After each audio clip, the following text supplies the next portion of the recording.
సింహరాశి వారికి 7, 8, 9వ తేదీల్లో మీకు జరిగేది తెలిస్తే ఖచ్చితంగా ఆశ్చర్యపోతారు. సింహరాశి వారు ఎన్ని పనుల్లో ఉన్నా సరే ఒక్క 10 నిమిషాలు వీడియో వినండి. అలా వినటం వలన ఈ వీడియో ద్వారాగా మీకెంతో విలువైనటువంటి సమాచారం అనేది అందుతుంది. అంటే ఈ వీడియో వినటం ద్వారాగా మీకు 100కు 100% లాభమే తప్ప ఎటువంటి నష్టం అనేది ఉండదు. మీరు తెలుసుకోవాల్సినటువంటి విషయాలు చాలా ఉన్నాయి. అసలు ఈ 3 రోజుల్లో మీకు ఎలా ఉంది? ఎవరిని కలవబోతున్నారు? ఏంటి? మంచి చెడులు అన్నీ కూడా చక్కగా ఉంటాయి కాబట్టి పూర్తిగా వినండి. అలాగే ఒక లైక్ ఇచ్చి సపోర్ట్ చేయండి. సింహరాశి వారిది రాశి చక్రంలో 5వ రాశి. ఈ రాశికి అధిపతి రవి. రవి అంటే సూర్య భగవానుడు అనమాట. కాబట్టి వీరికేంటంటే ఆ సూర్యుడి యొక్క ఆశీస్సులు అనేవి పుష్కలంగా ఉంటాయి. ఈ సింహరాశి వారు ఏంటంటే ఒక వెలిగేటటువంటి తేజస్సులాగా ఉంటారనమాట. అంటే ధైర్యంలో కానివ్వండి, తెలివితేటల్లో కానివ్వండి, ఏదైనా జీవితంలో ఒక నిర్ణయం తీసుకోవటంలో కానివ్వండి, వ్యక్తిత్వంలో కానివ్వండి, ఎక్కడా కూడా తగ్గరు. సింహాల్లాంటి మనస్తత్వం వీరికి ఉంటుందన్నమాట. ఏదైనా సరే ఒక పేరు వచ్చింది అనంటే అది అంటే ఎంత వెనకమాల ఎంత ఉంటేనో ఒక పేరు అనేది వస్తుందండి. సింహరాశి అంటే వీరికి ఉన్నటువంటి ఆ ధైర్యాన్ని బట్టి, వీరికి ఉన్నటువంటి ఆ ఉత్సాహాన్ని బట్టి, వారి యొక్క మనస్తత్వాన్ని బట్టి సింహరాశి వారు ఇంత గొప్పగా ఉన్నారనమాట. వీరి జీవిత పరంగా కష్టాలు అనేవి చాలా ఎక్కువ అనమాట. కష్టాలతో వేటాడి నిలబడి గెలుస్తారు చూడండి, అది వీరి గొప్పతనం అనమాట. అంటే సింహం అడవికి ఎలాగైతే రాజుగా ఉంటుందో, వీరు ఈ సింహరాశి వారు ఎక్కడైతే ఉంటారో వారి చుట్టూతా ఉండే వాళ్ళు ఎవరైనా సరే వీళ్ళ కింద తగ్గాల్సిందే. అంటే వారికి ఎన్ని తెలివితేటలు ఉన్నప్పటికీ, ఎంత గొప్ప స్థాయిలో ఉన్నప్పటికీ, ఎంత హోదాలో ఉన్నప్పటికీ ఈ సింహరాశి వారి దగ్గర ఒక ప్రత్యేకత అనేది ఉంటుందన్నమాట. కాబట్టి వారికి ఆటోమేటిక్గా ఎవరైనా సరే గౌరవం అనేది ఇవ్వాల్సిందే. అలాగా అడవికి రాజుకి అంటే అడవుల్లో ఎన్నో రకాలైనటువంటి జంతువులు ఉన్నప్పటికీ అవి ఎంత తెలివిగలవైనప్పటికీ సింహం ముందల తల వంచాల్సిందే. అలాగే వీరి మనస్తత్వం కూడా అలా ఉంటుందన్నమాట. ఎక్కడా కూడా తల వంచరు, ఎవరి దగ్గరకు వెళ్ళి చేయి చాచరు. ఒకరికి వీరి చేయి పైన ఉండేటట్లుగా చూసుకుంటారు. ఎవరికన్నా సహాయం చేయటమే తప్ప ఎవరి దగ్గరకు వెళ్ళి నాకు ఈరోజు లేదు, మీరు నాకు ఇస్తారా అని చెప్పి ఆఖరికి కనీసం కన్న తల్లిదండ్రుల మీద కూడా వీరు ఆధారపడరని చెప్పుకోవచ్చు. ఎందుకంటే చిన్నపిల్లలప్పుడు చూసుకోవటం తల్లిదండ్రుల బాధ్యత. కానీ ఒక వయసుకు వచ్చిన తర్వాత కూడా తల్లిదండ్రుల దగ్గరికి వెళ్ళి ఆధారపడితే అదేంటంటే అది కరెక్ట్ కాదనమాట. కాబట్టి కష్టాన్ని నమ్ముకున్న మనుషులు కష్టంతో పాటుగా వీరికి కలుసుబాటు కూడా ఉంటుందన్నమాట. కలుసుబాటు వల్ల జీవితంలో మంచి స్థాయికి ఎదుగుతారు, ఒక మంచి సంకల్పంతో ఉంటారు. అంటే ఆశతో ఆశయంతో బ్రతికేటటువంటి వ్యక్తులు. ఏదోలే పొద్దుగూకుతుంది, తెల్లారుతుంది, ఇవాళ ఇది సంపాదించాంలే, అలా జరిగిపోయిద్దిలే అని చెప్పేసి ఇట్లా అనుకోరనమాట. ఒక మంచి స్థాయిలోకి ఎదగాలి, మాకు గౌరవ మర్యాదలు కావాలి, వెనకమాల డబ్బు అనేది కావాలి, అది మేము కష్టపడి సంపాదించుకోవాలి, ఎన్ని కష్టాలన్నా రాని మేము నిలబడాల్సిందే అని చెప్పేసి ఒక పట్టుదలతో ఉంటారని చెప్పుకోవచ్చు అనమాట. అది సింహరాశి వారి యొక్క మనస్తత్వం. అయితే ఈ 3 రోజులు వచ్చేటప్పటికి చాలా బిజీగా ఉంటారని చెప్పుకోవచ్చు. ఒక మాటలో చెప్పాలంటే పెండింగ్ పనులు కూడా పూర్తి చేసుకుంటారు. ఈ 3 రోజుల్లో ఏంటంటే కొంచెం అంటే వీరి చేతికి డబ్బు అందటము జరుగుతుంది. చేతిలో ఆల్రెడీ డబ్బు ఉంటుంది. అలాగే ఆ డబ్బుకు తగిలినటువంటి అంటే ఖర్చులు, ఏదో ఒకటి ఖర్చుల రూపాయన డబ్బు ఏంటంటే ఎప్పటికప్పుడు అయిపోతూ ఉంటుందన్నమాట. వచ్చే రూపాయి వస్తున్నా కూడా పోయే రూపాయి పోతూ ఉంటుందన్నమాట. అలాగా డబ్బు ఏంటంటే అట్లా అయిపోతూ ఉంటుందన్నమాట. అయితే వీళ్ళేంటంటే కొంచెం ఏదన్నా వృధా ఖర్చులు ఏదన్నా ఉంటే చూసుకొని తగ్గించుకుంటే మీకు మంచిది. ఎందుకంటే ఎవ్వరికి కూడా రూపాయి అనేది ఊరకనే రాదండి. అలాగే మీకేంటంటే కొంచెము వెనకమాల పెద్దవాళ్ళు ఇచ్చినటువంటి స్థిరాస్తులు కానివ్వండి, ఇలాంటివి కొంచెం తక్కువగా ఉంటాయి. ఒకవేళ ఉన్నా కూడా వాటిని అమ్ముకొని అయితే తినే మనస్తత్వం మీది కాదు. కాబట్టి మీరు మీ కష్టాన్ని నమ్ముకుంటారు. కాబట్టి ప్రతి రూపాయి కూడా మీరు కష్టపడితేనే వస్తుంది. కాబట్టి మీరేంటంటే చేసేది ఏదన్నా ఉంటే కొంచెం అనవసరపు ఖర్చులు తగ్గించుకుంటే మీరు జీవితంలో ఒక మంచి స్థాయికి ఎదిగేటటువంటి అవకాశం అనేది ఉంది. ఈ 3 రోజుల్లో బిజీగా ఉంటారు. మీకు చేతి నిండా పని ఉంటుంది. కష్టానికి తగినటువంటి ప్రతిఫలాన్ని కూడా చూస్తారు. ఇంకా చెప్పాలంటే ఒక రూపాయి ఎక్కువగానే వస్తుంది. గతంతో పోల్చుకుంటే ఆర్థిక సమస్యలు, అప్పుల సమస్యలు కూడా తగ్గాయి. సొంత నిర్ణయాలు పెరిగాయి, సొంత ఆలోచనలు పెరిగాయి. అంటే సంపాదన ఎలా సంపాదించాలి ఏంటి అని మెలకువలు తెలుసుకోగలిగారని చెప్పుకోవచ్చు అనమాట. ఇంకా మీరేంటంటే ఏదన్నా స్థిరాస్తులు కొనుగోలు చేసే ఉద్దేశంలో కూడా ఉన్నారు. లెక్క ప్రకారం ఏంటంటే మీరు ఏదన్నా భూమి కొనుగోలు చేయటం కానివ్వండి, లేకపోతే ఏదన్నా ఒక ఇల్లు కట్టుకోవాలన్నా, నూతన గృహ నిర్మాణం చేయటం కానివ్వండి, ఇలాంటివి కొన్ని సొంత ఆలోచనలో ఉన్నారు. లేదా కాస్త బంగారం కొనుగోలు చేసుకోవటం కానీ, ఏదన్నా కొనుగోలు చేసే వస్తు రూపంలో కానీ, డబ్బు అంటే స్థిరాస్తి రూపంలో కానీ ఏదన్నా కొనుగోలు చేసే అవకాశం అనేది ఉందన్నమాట. మీ రాశి పరంగా లక్ష్మీదేవి అయితే ఒక సొమ్ము రూపంలో మీ ఇంటి లోపలికి అడుగు పెట్టడానికి అవకాశం అనేది ఉంటుంది. అది కూడా మీరు ఆ పని అనేది చాలా మంచిది. అలా చేయటం వలన మీ భవిష్యత్తు కూడా బాగుంటుందన్నమాట. కాబట్టి చక్కగా కొనుగోలు చేయాలనుకున్నది ఆలోచించకుండా కొనుగోలు చేసుకోండి. అయితే పూర్తి డబ్బు అనేది మీ దగ్గర లేదు. కాస్తో కూస్తో అప్పు చేయాల్సినటువంటి పరిస్థితి అనేది వస్తుంది. కాబట్టి అప్పు చేయటం ఎలా చేయాలి అనంటే, రూ. 10 వస్తువు అనుకోండి, రూ. 10లో రూ. 9 మీ దగ్గర ఉంటే రూపాయి అప్పు చేయండి, తప్పు లేదు. అలా కాకుండా రూపాయి మీ దగ్గర ఉంచుకొని రూ. 9 అప్పు చేస్తే మాత్రం ఇబ్బంది పడాల్సిన పరిస్థితి వస్తుందన్నమాట. అంటే కొన్నవి కూడా అమ్ముకునే పరిస్థితి వచ్చిద్ది. ముందు బాగానే ఉంటుంది కానీ తర్వాత మెయింటెనెన్స్ చేయలేరన్నమాట. ఎందుకంటే అప్పులు తీసుకున్న కాడి నుంచి అప్పుతో ఆగదు, మళ్ళీ వడ్డీలు కట్టుకుంటూ ఉండాలి. ఇలా ఏంటంటే కొంచెం ఇబ్బందులు సబ్బందులు ఎదురవుతూ ఉంటాయి. కాబట్టి ఈ సంవత్సరం కొనుగోలు చేయడానికి కుదరలేదనుకోండి, అంటే అందరు కాదు, కొంతమందికి మొత్తం ఉండొచ్చు, కొంతమందికి కాస్తో కుస్తో ఉండి ఆగిపోవచ్చు. అలాంటి వాళ్ళు ఒక్క సంవత్సరం ఆగండి, ఇంకో సంవత్సరం కష్టపడండి. అవి ఇవి మొత్తం కలుపుకొని మీరు ఏదైనా కొనుగోలు చేసుకోవాలనుకుంటే చేసుకోండి.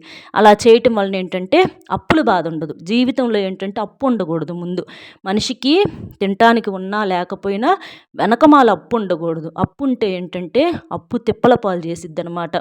మనం రూపాయికి వెనకేసుకోవటానికి ఉండదు. అప్పిచ్చినోడు వెనకేసుకుంటాడనమాట. ఎందుకంటే నెల నెల వడ్డీ రూపంలో సొమ్ము ముట్టిద్ది, వాడు సెటిల్ అయిపోతాడు కానీ మన పని అయిపోయిద్ది అనమాట. కాబట్టి జాగ్రత్తగా ఉండండి. అలాగే మీకు ఫ్యూచర్ ప్లానింగ్స్ కూడా బాగా ఉన్నాయి.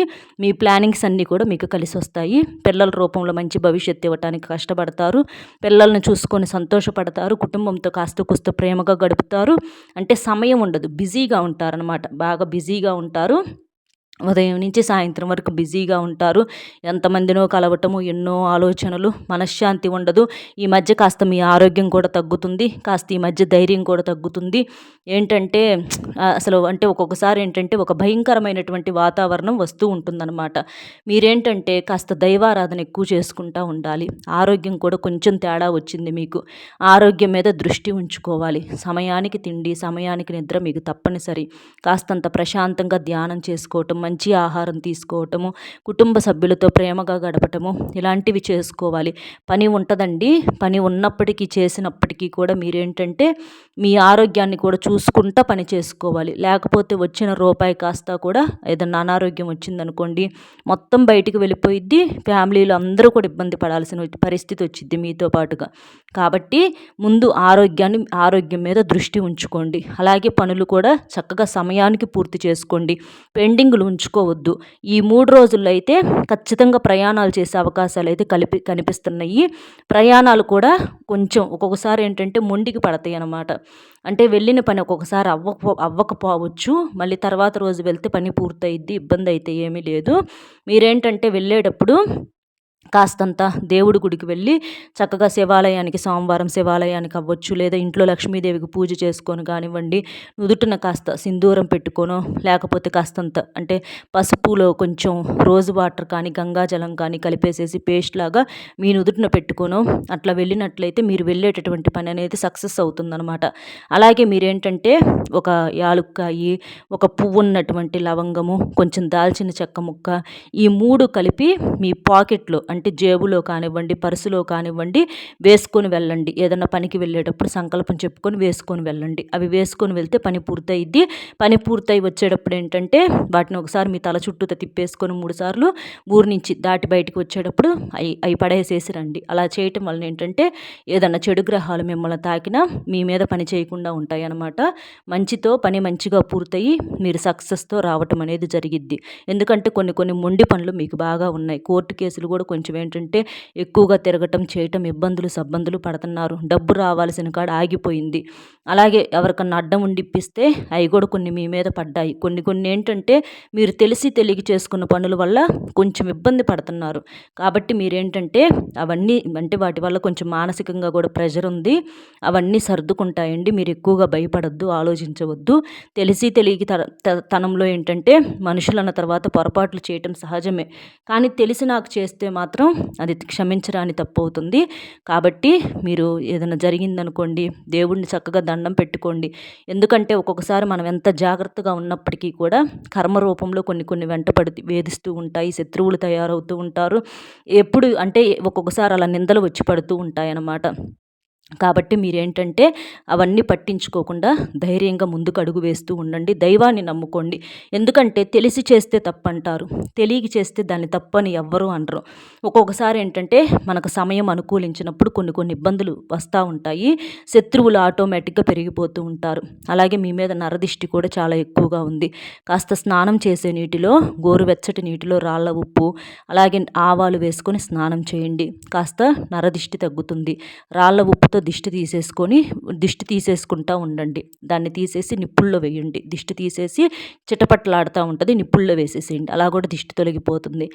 అలాగే ఏంటంటే కాస్త అరటి చెట్టు ఉంటుంది కదా, అరటి చెట్టు కాస్త పసుపు కుంకుమలు చల్లి ఒక చెంబుడు నీటిని పోసేసి అరటి చెట్టు దగ్గర దీపం వెలిగించండి. అలా చేయటం వలన ఏంటంటే దిష్టి ప్రభావం తొలగిపోతుంది, గురుబలం కూడా పెరుగుతుంది, సమస్యల సంఖ్య తగ్గుతుంది, శత్రువుల సంఖ్య తగ్గుతుంది. ఇక శత్రువుల సంఖ్య తగ్గటం కోసం మీరేం చేస్తారంటే ఒక గుంటలాగా తీసేసి కొంచెం ఒక స్పూను బియ్యము, ఒక స్పూను మినుములు, నల్ల మినుములు ఉంటాయి కదా, అవి వేసేసి దాని మీద ఒక నిమ్మకాయ కట్ చేసేసి అక్కడ పెట్టేసేసి శత్రువులు మిత్రులుగా మారాలని సంకల్పం చెప్పుకోండి. అలా చేయటం వల్ల ఏంటంటే శత్రువుల సంఖ్య కూడా తగ్గుతుందన్నమాట. కాబట్టి ఇలాంటి జాగ్రత్తలు తప్పనిసరిగా చేయండి. ఎందుకంటే నరదిష్టి ప్రభావం చాలా ఎక్కువగా ఉంది. దానివల్లే మీకు 4 దిక్కుల నుంచి సమస్యలు వస్తున్నాయి. రావాల్సిన డబ్బు కూడా పెండింగ్ పడిపోయింది. కాబట్టి జాగ్రత్తగా ఉండండి.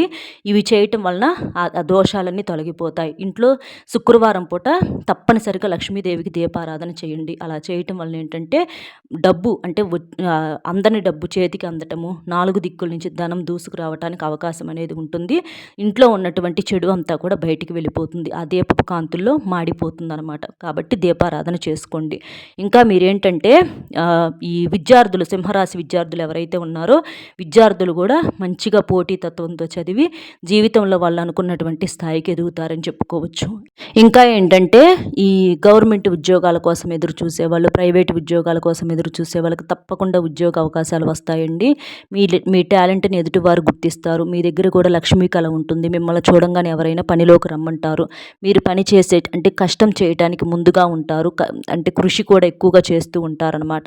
కాబట్టి మీకు ఖచ్చితంగా గవర్నమెంట్ జాబ్స్ కానీ లేదా మీరు కోరుకున్నటువంటి ఉద్యోగాలు వచ్చే అవకాశం అనేది ఉంటుంది. అలాగే వివాహం కాని వారికి కూడా చక్కగా వివాహం జరుగుతుంది. వివాహ జీవితం కూడా బాగుంటుంది. ఒడిదుడుకులు వచ్చినప్పటికీ కూడా అన్నీ కూడా చక్కబడతాయి. ఇబ్బంది అయితే ఏమీ లేదండి. ఇంకా సంతానం లేని వారు కొంచెం ఇబ్బంది పడుతున్నారు. తప్పకుండా కొంచెం లేట్ అయ్యిద్దండి. గురుబలం కొంచెం తక్కువగా ఉంది. కొంచెం ఏంటంటే సమస్యలు అనేవి ఎదురవుతూ ఉన్నాయి. కాబట్టి సంతానం కూడా కలుగుతుంది. మీరు బాధపడొద్దు, ధైర్యంగా ఉండండి. అలాగే కొంచెం ఏంటంటే అనారోగ్య సమస్యలతో ఇబ్బంది పడుతున్నారు. మీరు మాత్రం ప్రత్యేకంగా ఆరోగ్యం మీద దృష్టి ఉంచుకోవాలి. ఎందుకంటే మీరెప్పుడు దెబ్బతింటారా అని చెప్పి జనం ఎంతమంది ఎదురు చూస్తూ ఉంటున్నారు. అలాంటి వాళ్ళకి సంబరం చేయొద్దు. మీరేంటంటే ధైర్యంగా ఉండండి. ఆరోగ్యం మీద దృష్టి ఉంచుకోండి. అయ్యో మొన్నటిదాకా బాగోనోడు ఇప్పుడు బ్రహ్మాండంగా తిరుగుతున్నాడే అని అనుకోవాలన్నమాట. కాబట్టి అలా అనుకోవాలి. కానీ వీడు చేసుకున్న దానికి అనుభవిస్తున్నాడు అని చెప్పి ఇలా అనుకోవద్దు. ఎందుకంటే ఏమి చేయకపోయినా కూడా జనం అలా మాటలు పడుతూ అట్లా అంటూ ఉంటారనమాట. జనం అంటేనే వెతుకుతున్నారనమాట. ఈ రోజుల్లో దాదాపుగా జనంలో మంచితనం అనేది కరువైపోయింది. స్వార్థం అనేది ఎక్కువగా కనిపిస్తుందన్నమాట. కాబట్టి ఏదన్నా కష్టం వస్తే బాధపడే రోజులు పోయి సంతోషపడేటటువంటి రోజులుగా మారాయి. అందరూ కాదండి, ఎక్కువ శాతం అయితే అలాగే ఉంటున్నారనమాట. కాబట్టి జనంతో జాగ్రత్తగా ఉండండి. ఎక్కువగా మాట్లాడవద్దు, ఎక్కువగా కోపపడవద్దు. కోపాన్ని కూడా అదుపులో ఉంచుకోండి. కోపం అదుపులో ఉంచుకోకపోతే మాత్రం శత్రువుల సంఖ్య పెరుగుతూనే ఉంటారు. కాబట్టి జాగ్రత్తగా ఉండండి. ఎదుటివారు ఏదన్నా అన్నా చేసినా కూడా స్మూత్గా సమాధానం చెప్పి పక్కకు వచ్చేసేయండి. ఎందుకంటే మనకంటూ ఒక లైఫ్ ఉంటుంది, ఒక ఫ్యామిలీ ఉంటుంది కాబట్టి నోరు జారిన ఆ కాసేపు ఆవేశంలో అన్నా కూడా తర్వాత మళ్ళీ ఇబ్బందులు పడాల్సినటువంటి పరిస్థితి అనేది ఉంటుందన్నమాట. కాబట్టి జాగ్రత్తగా ఉండండి. ఈ 3 రోజులైతే మీకు ఇలా ఉందండి. మీకు చిన్న చిన్న ఇబ్బందులు వచ్చినప్పటికీ కూడా దైవానుగ్రహం వలన అన్నీ కూడా తొలగిపోతాయి. దైవనామస్మరణ చేసుకుంటూ ఉండండి. లక్ష్మీదేవి అనుగ్రహం మీ మీద పుష్కలంగా ఉంది. డబ్బు చేతికి అందుతుంది. కష్టాలు తీరిపోయే రోజు తప్పకుండా వస్తుందండి. ధైర్యంగా ఉండండి. ధైర్యమే మీకు కావలసినటువంటి ముఖ్యమైనటువంటి ఆయుధం. మీకు ధైర్యలక్ష్మి ఆశీర్వాదాలు కూడా ఎప్పుడూ ఉంటాయి. కాబట్టి ముందు సమస్యలు వస్తూ ఉంటాయి, పోతూ ఉంటాయి. మనకు ఉండాల్సింది ఏంటంటే ధైర్యం. ఆ ధైర్యాన్ని ఒక్కటి మీరు కాపాడుకుంటే అన్నీ కూడా అవే తొలగిపోతాయి అన్నమాట. అర్థమైంది కదండి. ఈ 3 రోజులైతే మాత్రం ఇలా ఉంది. ఈ 3 రోజులు తీసుకోవాల్సినటువంటి జాగ్రత్తలు కూడా ఇవి. వీడియో నచ్చితే ఒక చిన్న లైక్ ఇచ్చి సపోర్ట్ చేయండి. మీరు లైక్ చేయడం వల్ల వీడియో మరికొంతమందికి చేరి వారు కూడా తెలుసుకునే అవకాశం అనేది ఉంటుంది. అలాగే మీకు తెలిసినటువంటి సింహరాశి మిత్రులు ఎవరైనా ఉంటే షేర్ చేస్తే హెల్ప్ అవుతుంది.